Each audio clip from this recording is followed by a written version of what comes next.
Hey everyone, let me check that we are live there. Have a great show lined up for you. I want to make sure that it is showing up on the live portion of Facebook and all the other great places that this will be broadcast.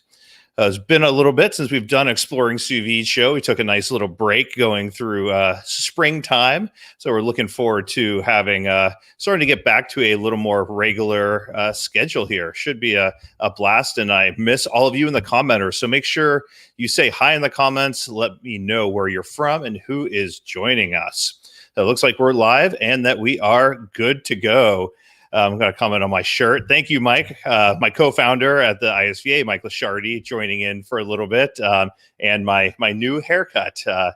I just got that today, so I normally don't look this fancy. But hey there, I'm Jason Logston, and this is Exploring Sous Vide. We're all about helping you get the most out of your sous vide machine while talking to some of the biggest names in the industry. And I'm really excited about today's episode. Many of you have asked for more episodes around tools and equipment. We've had great shows with Scott Heimendinger from Anova, with Chef Dave Petranczyk from Polyscience, showing off the really cool equipment that they have. And you all said, give us more equipment. So we've launched this spin-off. It's called Brands Worth Knowing. It's going to be all about talking to the brands in and around sous vide cooking and ones that are like sous vide adjacent, ones that do temperature control and things that we think and people that we talk to think are brands that you should know more about. It's going to be, more great interviews and a lot of fun demos and some deep dives into the equipment where you can kind of really nerd out and you can ask the experts at these brands, all the interesting details that I don't ever think of asking people. So I always appreciate your feedback in it. So without further ado, let's talk about brands worth knowing. And today's episode is brought to you by the ISVA Champions of Sous Vide Network. Next Wednesday, we have a very special Zoom cocktail hour with Chef David Petranczyk from Polyscience. We're going to be making some cocktails and just hanging out with members of our network. So if you're part of our Champions of Sous Vide VIP network, not only do you get access to the recipes, recording from our conferences and showcases, and a bunch of community members sharing content and interacting with each other, you also get Chef David Petranczyk cocktails, which we all know how fun those events are. We're just going to be hanging out, having a good time. So if you're looking for the most dynamic sous vide community around, look no further. You can sign up for that at the isva.net/champions. Now, on to the show. From perfectly cooked food to creating the exact texture you want, sous vide is all about precision control. But just because your machine can maintain precise temperature doesn't mean you can relax. From ensuring you don't overcook the food on the sear, monitoring the temperature during a pre or post smoke, or just wanting to double check that your circulator is accurate, you'll need a great thermometer. And today's guest is the perfect brand to help us out. They are the industry leader in fast, accurate, and innovative temperature instruments. Their flagship product, the ThermoPen MK4, is the industry standard and is trusted by top chefs as well as food safety professionals. So we're excited to welcome ThermoWorks to the Brands Worth Knowing Exploring Sous Vide show. And talking to us today about all things ThermoWorks is their culinary editor. He got his bachelor's degree in physics and his master's degree in the history and philosophy of science before going to culinary school and eventually becoming a chef. So I can't wait to learn from today's guest, Martin Earl, culinary editor at ThermoWorks. Martin, welcome to Exploring Sous Vide. Thanks, Jason. I'm glad to be here. It's nice to see some people joining in on the comments, saying hi. We got Mike from North Dakota. We got Baltimore coming in. I assume some of our Aussies will start to be checking in a little bit as well. We got a nice international audience that likes to tune in a lot of the time. So fantastic. I first have to ask, like, a bachelor's degree in physics and a master's in history and philosophy, is that, or history of science, is that like the typical chef's path, that most chefs go? Well, it was a really fun chef's path, I have to say. I always loved physics. I loved looking at how the world worked, just getting kind of a peek behind the curtain on everyday things, and having that deeper understanding. I was always good at math and science and things like that. The math eventually moved a little bit beyond me for the effort I was putting into it. Let's just put it that way. And so I got my bachelor's, and it was wonderful. I loved that. And then I went to the history of science because that let me continue with these same ideas, learning about history, learning about science in a different way, learning how the science is made, things like that. I always wanted to be a professor for the longest time. And I got my master's there. And by the time I finished writing my thesis on Carl Linnaeus, I was like, yeah, maybe this isn't, maybe academia isn't super duper for me necessarily. And then I happened, my wife happened to be teaching at the local community college at the time. And so I got free credit hours I could take. I'd been working, I had not had almost any jobs that weren't in food, basically since I left high school, So I've been in food for a dozen years, cheesemonger, working in a butcher shop, working in a bakery, working in a specialty food store, all sorts of things like that, restaurants. I found often I was spending time reading old cookbooks in the extensive libraries of the university instead of maybe working on the papers I should have been working on. So it just seemed like a thing to do to start taking some culinary classes. And I was like, well, I'll get a degree as like a backup. And then it ended up being what I loved and what I did. And I was fortunate enough to become the executive chef at a really wonderful restaurant in Bloomington, Indiana, until I came here. And so it's been, I tell people it's been a wide-ranging education. What was kind of an interesting thing that maybe from your education ended up applying to your culinary work that you might not have thought of? Well, honestly, that's a good question. Personally, I really like looking at for one thing, the history of a dish and what that dish means in a culture, or what those ingredients mean to a culture, and then playing on that to create new dishes and things like that. So, if I was looking to like, if I had 2 Caribbean ingredients, for instance, and I need to do something else, then I would draw on what things I know about Caribbean colonialism and the influences that came in through that, and just having a wider access to the history of peoples and the history of the world in general, gave me a deeper understanding for how to put dishes together, for how to season them, how to spice them, and how to like. The word joke is the wrong word, but to have kind of a playful sense of humor with these ingredients based on their history. So I found it to be very useful. And I just as a for instance, usually when you go to a fancy restaurant, if there's a seared tuna steak, you can bet there's going to be soy sauce and sesame seeds, and you can bet you're going to go Japanese style on it. But it's like tuna swim up into the Baja California, into the Baja Canal and things there that you can get tuna in the Pacific.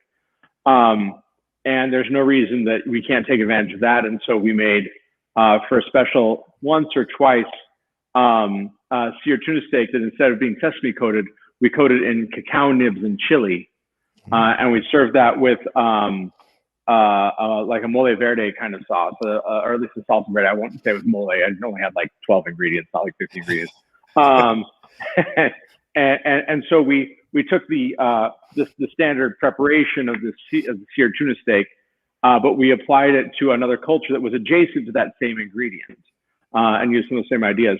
I don't think that without my training in history, I would necessarily have thought of something like that. Incidentally, highly recommend putting cacao nibs on your tuna steak. It's remarkable. I would say that sounds fantastic and completely delicious. And I love a good mole of any type sauce right, in that vein. And I love that kind of like that the history gave you more of an understanding of that things are interconnected and things aren't just these discrete little moments in time, and kind of exploring how ingredients and cuisines kind of interact with each other. I think is a great way to kind of, like you said, have fun on in the plate and not kind of have to go down a rigid path. Yeah. And, and I hesitate to use the word fusion because that has kind of become an uncool word, but I mean, in essence, that's some of the processes that it allows you to do in a better way. So I can't wait to dive into the great ThermoWorks equipment. You have a lot of stuff there that I know you want to Mm-hmm. show off to us. But before we get started, I always like to ask, what is it like around your dinner table on a typical day? You know, we've got 4 kids, so it's loud. It's loud around my dinner table, and there's a lot of telling people to eat their food. No, but you know, we do try to sit down as a family. When I'll cook here, and I mean, you talk to lots of chefs. A lot of chefs don't cook at home.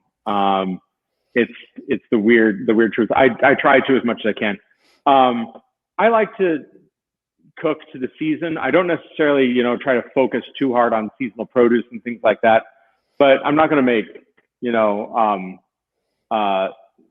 like cassoulet in the springtime or something like that. My family eats pretty simply. I go for lots of depth of flavor. My kids aren't afraid of a lot of flavors.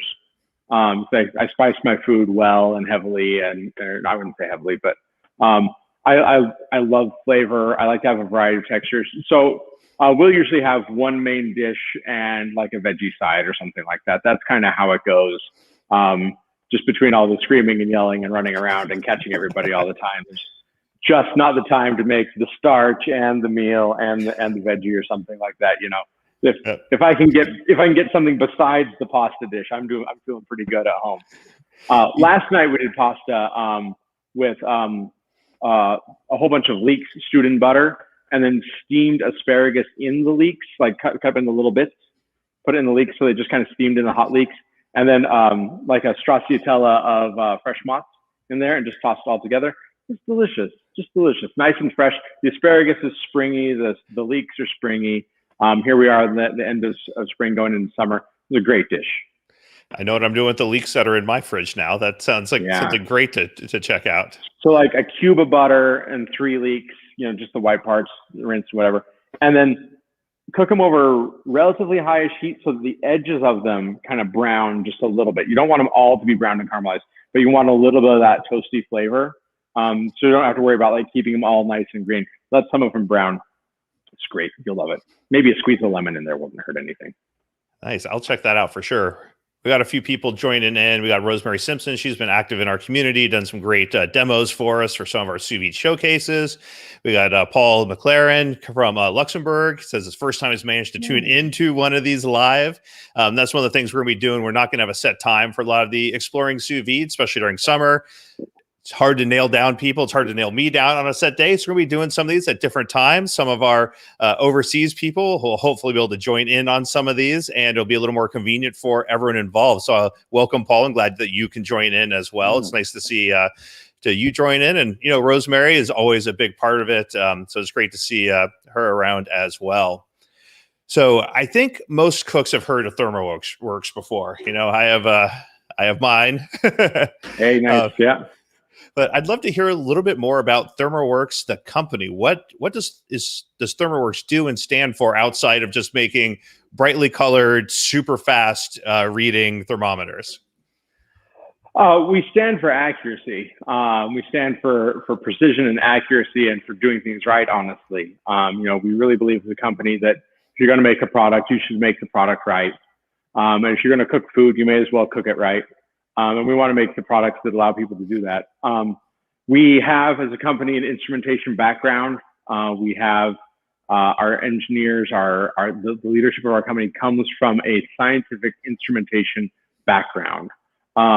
We are not just a housewares company that also makes waffle irons and whatever, right? We focus on temperature, and that is our thing. And it's our goal to quite frankly, dominate in regards to that. I'm not afraid to use that word, because if you're doing something better than everybody else, then that's okay. So obviously, we do have the ThermoPen Mark IV. This is our flagship thing, right? And this is the way we think of it. We don't make a professional line and a consumer line, right? Everything that we make is professional grade. It's made for professional kitchens. We don't make something that we don't think that can stand up to the abuse and the use and the rigor and the speed and the heat and the steam of any production line. Of course, we are also marketing and selling to consumers, because we would think that everybody that's cooking food should have the ability to make the same quality of food that the professionals can. So we've got, a whole line of things. We've got the ThermoPen, obviously our flagship thing, the chef alarm, which is great for roast. This is a leave-in probe thermometer.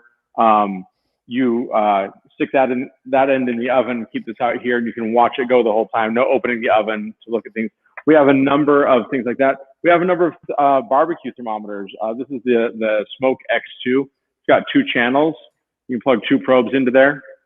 And this has like a half-mile radius on the receiver. So you can carry this into your house and still look at the temperatures that are cooking on your barbecue and things like that. We're used widely by barbecue professionals in restaurants, in competitions. If you go to any of the large barbecue competitions and start walking around, you'll see a dot here, a dot there, a dot there, a chef alarm here, a smoke there, ThermoPens all over the place.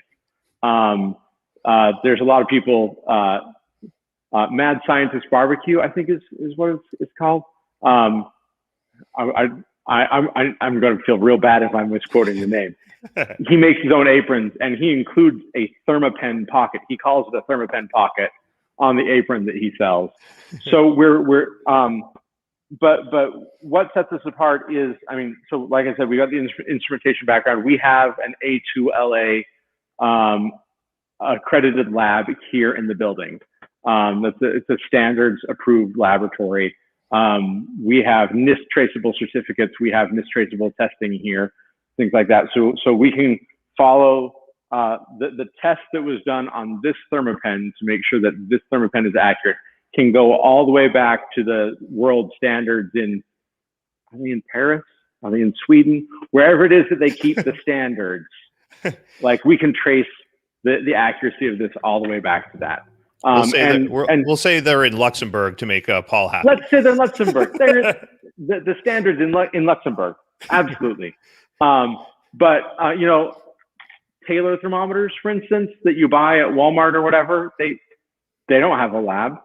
They don't do that. We design, we build, we do it right, and we believe that because we do that, we're giving people the ability to make their food with that same kind of quality in mind.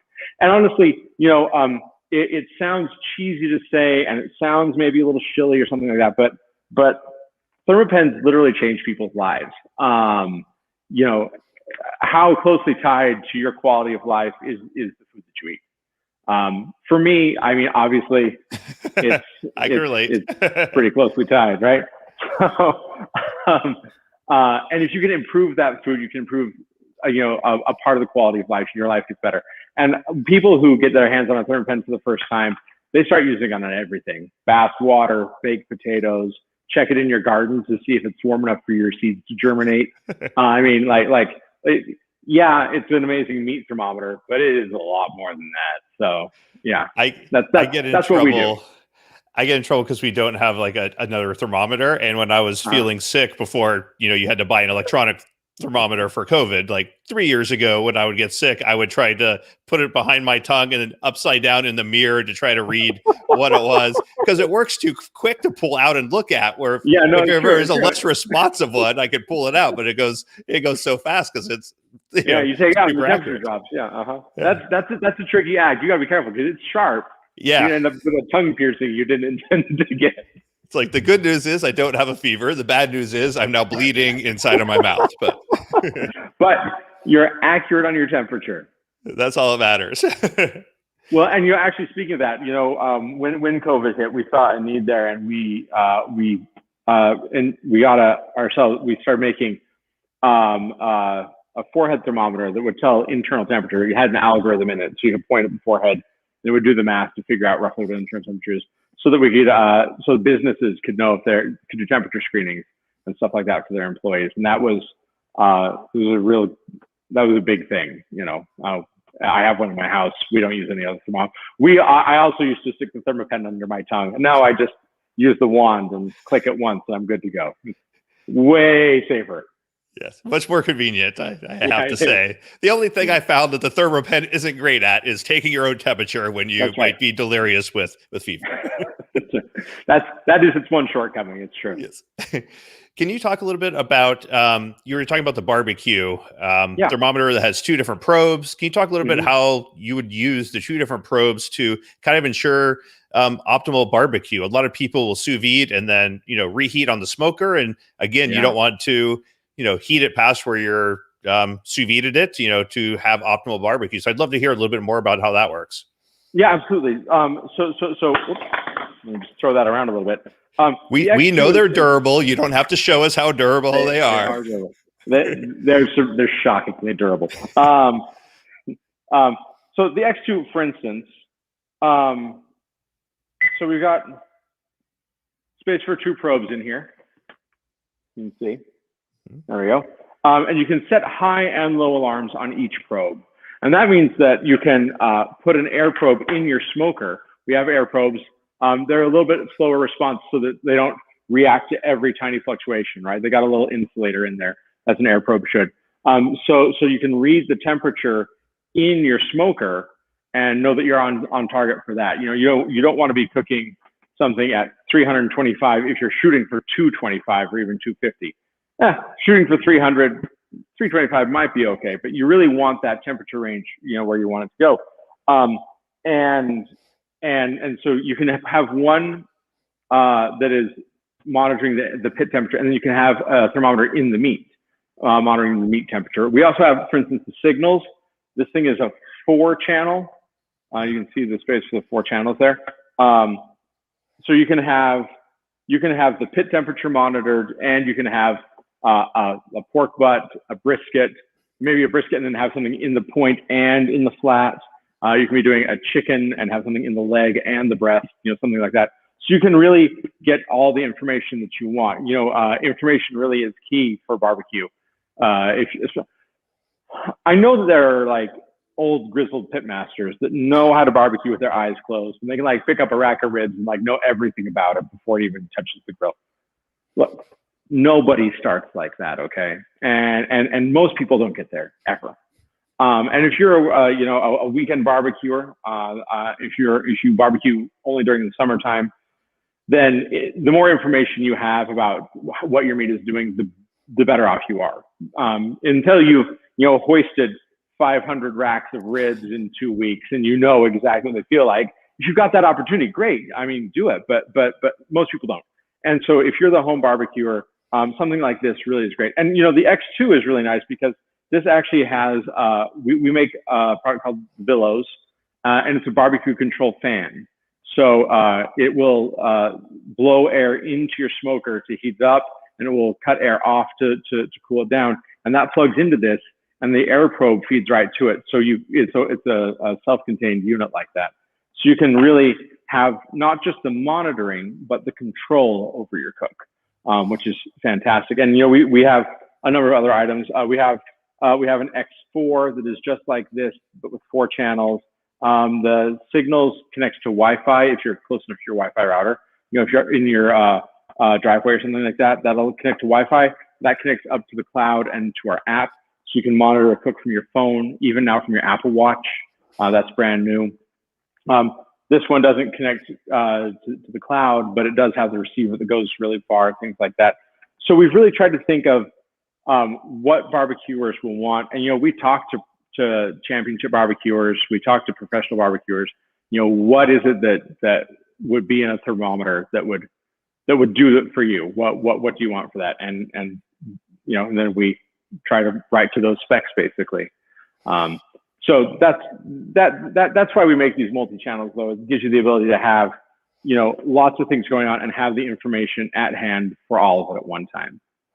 I like taking what the professionals use to, what some of the knowledge they have internalized, and then also what information are they looking for out there, then develop a product that allows people like me that only barbecues on the weekends occasionally to be here's the 3 things that you need to be aware of. And we're going to show that number for you. Yes, like you're Absolutely. saying, if you cook 400 racks and you ruin 75 racks, eventually you'll know how it works. But if you don't want to go through that process, this device will tell you exactly what you're looking for. And I think that convenience and that mental well-being, Scott Heimendinger talked about in the keynote presentation at our first Sous Vide conference, was that he thought that was a killer feature of Sous Vide, is that it removed the stress from cooks. You knew things were going to be perfectly cooked. And I think in a very similar vein, knowing the temperature of your food, whether that's in a sous vide machine when you're searing it, if you're reheating it on the smoker afterwards, like knowing that is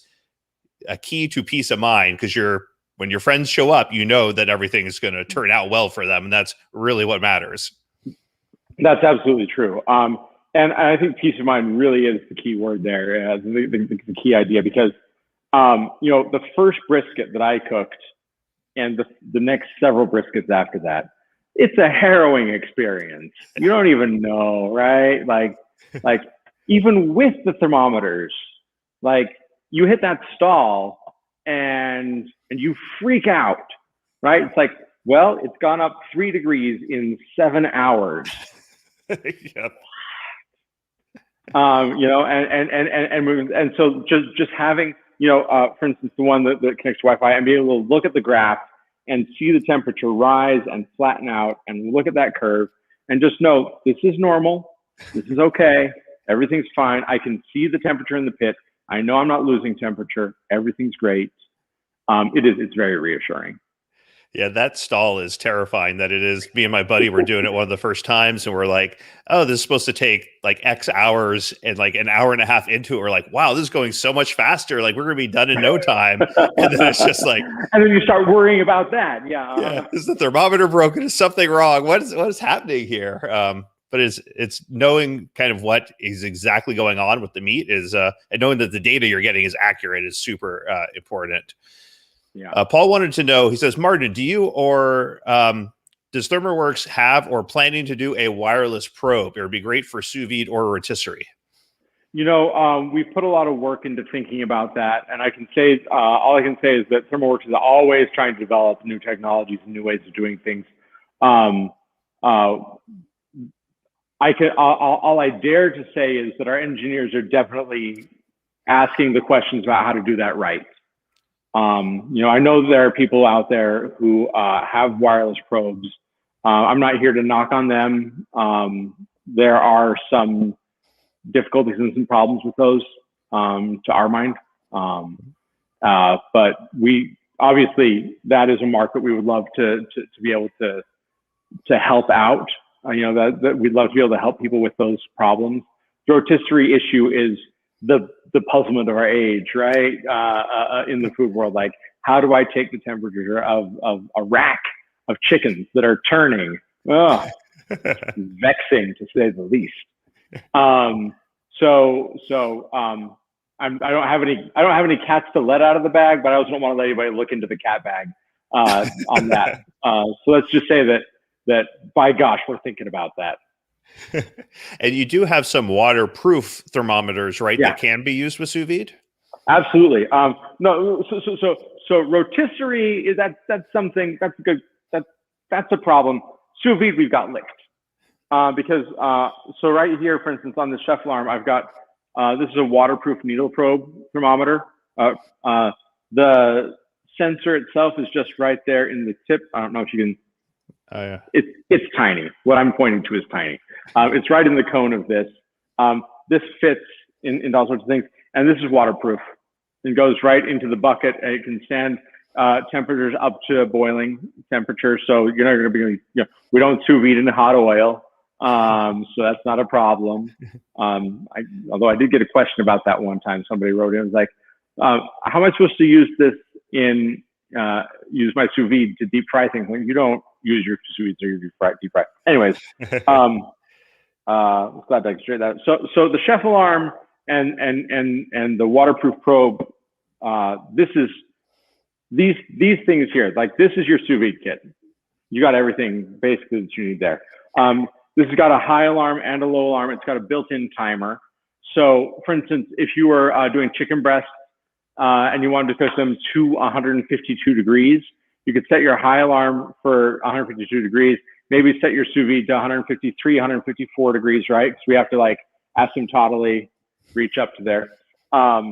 And then once the alarm goes off, you can start your timer either as a countdown or as a count up for the pasteurization process on that. It takes a few minutes at 152 degrees to kill salmonella to the same deadness as cooking to 165 degrees. Your chicken's going to be 800 times juicier. And I don't think that's actually an exaggeration. But okay, a little bit. But you can have this in there and it can be going along with it and you can start those timers. So I often get asked to do the Thanksgiving turkey, for instance. I'll take a turkey apart and I'll put the dark meat into bags with the individual seasonings and I'll sous vide that at 185. And once it gets up there, the meat is like really good pulled pork on the dark meat. That's really nice. And I'll use this, but I'll only cook the turkey breast to 150 to maybe 152 degrees. And I'll use that timer on the chef alarm once it gets up there to run my pasteurization cycle on it and to know that it's safe. And it's stellar turkey. I mean, it's turkey that, let's be frank, nobody's really looking forward to the turkey at Thanksgiving at most houses. You look forward to this turkey though. It's for real. When I was doing recipe testing, I wanted to do turkey for Thanksgiving, and I was like, okay, everyone, like, we're going to do turkey. I'm going to do it. It's going to be broken down. I don't cook the dark meat as high because I sometimes we do like a roulade with it or something. Okay, but I cook them separately, and then I do my turkey at 140 for it's like 45 minutes or 60 minutes once it reaches temperature. So same thing kills all pasteurizes it. And turkey you can go longer. So it's I'm like it can go for 5, 6, 7 hours. Doesn't matter. Like chicken that starts to dry out, And I showed up at that first one. I was like, okay, here it is. Like, it's not a big bird. Hopefully all you're okay with this. Let me know. And it was probably like 8 minutes into dinner. I think my mother-in-law looked up and was like, you are never cooking turkey for Thanksgiving any other way again. It's like, this is now the only way we want turkey. And I'm like, great. That's like, what my wife said too. Yeah. Yeah. It's super easy to do. And I've heard really good things about that the wireless or your wired probe there, the waterproof one. Yeah. It was from someone at that sells a lot of wireless probes. So I won't use their name because I don't know if they would appreciate highlighting one of the brands that they sell over the others, but someone that I respect a lot, and they highly recommended it.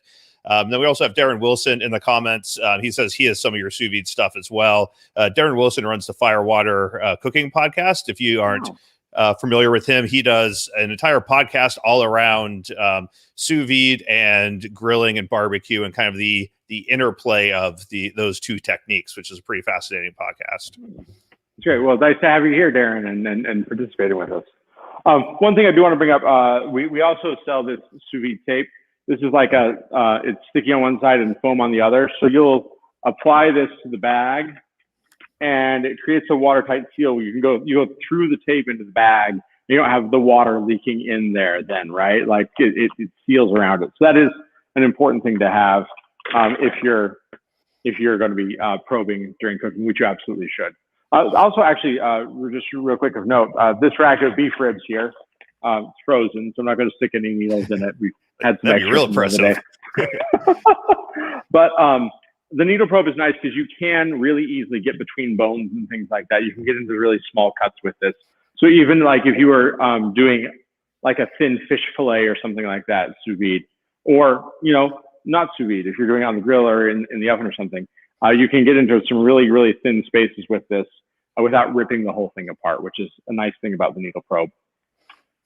And a lot of people ask about like using a probe with sous vide, and it is like you alluded to this, that the meat does not heat at a constant rate, and those last like 3 or 4 degrees takes 40% of the cook time to finally get over that hump. So being able to use a probe allows you to effectively speed up your cook time by 30 to 40% in a lot of cases, with almost no degradation in quality, which is a huge benefit to using a probe with an accurate thermometer. That's true. And it gives you that, that, again, we talked about peace of mind. It gives you that same peace of mind because, if you have turkey, for instance, and you're shooting for 142 degrees, you don't want it at 138. Yeah. And it's gonna have been in there for a while, and it's gonna be hot to the touch on the outside. Really, a probe is the safest and the best way to do. And you can, you mentioned chicken. You can overcook with sous vide. You absolutely can. It's harder to do, and it's going to have a different kind of overcookedness to it. But when I do steaks sous vide, for instance, I'll pull them at my doneness temperature, and I'll pull them as soon as I get there. If the cut of meat is good, it's not going to get any more tender or wonderful, honestly, than it already was. And since I like my steaks at about 125 degrees internal, maybe 128, I'm certainly not going to leave it in a sous vide bath quite firmly in the temperature danger zone for 4 hours, and then sear it. I'm gonna, as soon as it gets there, I'm taking out. I'm gonna sear that thing off and go for it. Yeah, it is. I like your concept of having a low alarm too, like a low temp alarm, because especially with some of the sous vide stuff, you cook for 2-3 days occasionally, and if it's cooking overnight, being woken up by your alarm because your sous vide machine turned off is a much better scenario than ruining an entire chuck roast or a batch of short ribs that have just been sitting in lukewarm water for 8 hours. Oh, absolutely. It's really essential for that. Well, and also it's really great for things, if you're going to be doing like a sear and then some cooking or things like that, like often I will partially freeze something before I sear it, and then I'll cook it. So I'll like if I'm doing a forward sear on, say, a ribeye or something like that, and I'll put a probe just under the surface, maybe a quarter of an inch under the surface. I'll set a low alarm for 30 degrees. And then once it gets down to 30, I know that I've got a cold enough exterior on that piece of meat. I can take it and I can sear it off without worrying about getting a gray ring damage to the outside. So I know I have a thick enough cold barrier on that. I took the 3-day sous vide class at CREA, and it was fascinating seeing how often they use thermometers and probes. They obviously use it during the entire sous vide process, but then they use it for searing everything. Like if they have their steaks, they'll do all the food prep ahead of time, cook it, chill it down, and then they'll put a probe in the middle when they reheat it. And they monitor the middle of it to make sure that when they are searing this to temperature, they're not overcooking it, they're not ruining the work that they did before. And I had never thought of that concept of so many people struggle with overcooking their meat when they sear it. And it's like being able to use a temperature probe to track whether or not you're overcooking it. You have that peace of mind again that you're not going to ruin it, and you don't end up with a mediocre sear. And when you could have gone longer, but you also don't have a well done steak after you sous vide it for a few hours. Right, especially if you put that kind of care into it, right? Yeah, absolutely. Temperature measurement is essential all along the way. We cooked some hamburger buns earlier today for a blog post that we're writing. So we cooked the hamburger buns. And if you're going to cook your own hamburger buns, you may as well grind your own meat. So you can cook it to a medium rare. You can't cook, store-bought ground meat to medium rare. That's risky. But you grind it yourself, you're safe. And if you're going to do that, you may as well double fry some fries to go with it, right? I mean, like may as well. We had some new employees here that we're onboarding and teaching about thermometry and things like that. And I was going through that with them about all the places in bread making where you can use probes and you can use thermometers, and it's throughout the whole process. Something on the bottom of a loaf of bread to see if it's done is a pre-technological answer to a very technological question. Yeah, it's interesting how many things we do came about trying to figure out what temperature is, and when something is actually cooked without, in the old days, the technology to just be like, I'm going to stick this in and it'll tell me an answer in a quarter of a second. Yeah, it's amazing. Honestly, like the sugar scale, they came up with softball stage, soft thread stage, hard crack. It's like, who was doing this? Who was taking boiling hot syrup and I don't know. All right, cool. I guess we're there. It's amazing that they figured out how to make any candy at all. Yeah, the culinary minds that are at work trying to produce the highest quality food possible is great. But I mean, you work at one of those companies now that you have great minds trying to ensure that food comes out perfectly. We do. Yeah, that's the truth. Well, Chef, I appreciate you coming on, sharing your expertise, talking all about ThermoWorks and the ThermoPen. It was great to learn more about your products and kind of some of the ways that our audience can use it, both in sous vide, but also in the other forms of cooking that they're doing. Well, thank you so much for having me. I've enjoyed this time. It's gone very quickly. Maybe we'll do this again sometime. I don't know. Whenever you want me on, I'm ready to go. We'd love to have you involved. And for the listeners that want more from ThermoWorks, you can go to thermoworks.com or blog.thermoworks.com, or you can find them on social media at ThermoWorks. So thank you so much for coming on. Thanks to everyone in the comments and for listening. This has been Exploring Sous Vide. We're all about helping you get the most out of your sous vide machine while talking to some of the biggest names in the industry. Till next time, I'm Jason Logston. Bye-bye.